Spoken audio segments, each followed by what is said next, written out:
Hey everyone, today we're tackling trouble code P0412, which means there's an issue with the secondary air injection system switching valve circuit.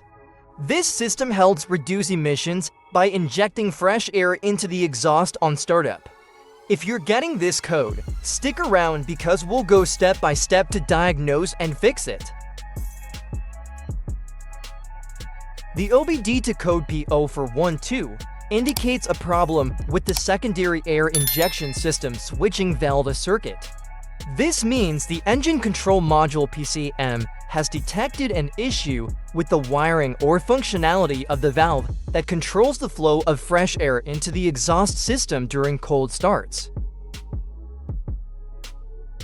Check engine light on, engine hesitation during acceleration, noisy air injection pump, poor fuel economy, failed emissions test.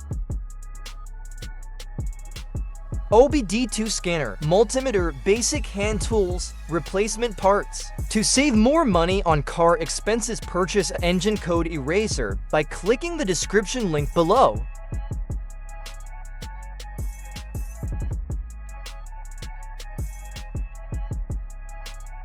The air injection pump will be placed at the front of the engine with a serpentine belt wrapped around it. First, carefully remove the air injection pump from your engine.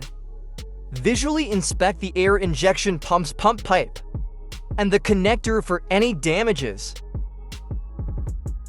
Use a multimeter to test the air injection pump.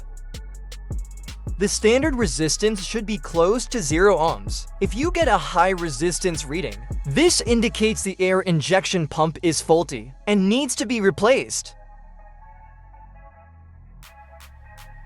Oxygen sensors are mounted directly onto the exhaust pipe near the catalytic converter. Locate the sensor that responds to slow as it ages.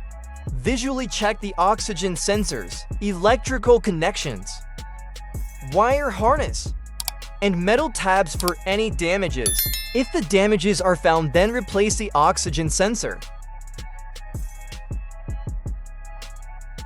After completing the repairs, use the OBD2 scanner to clear the code. Take the vehicle for a test drive to ensure the issue is resolved. And that's it, you've successfully diagnosed and fixed the P0412 trouble code. If you found this video helpful, don't forget to like, comment, and subscribe for more automotive repair guides. Thanks for watching.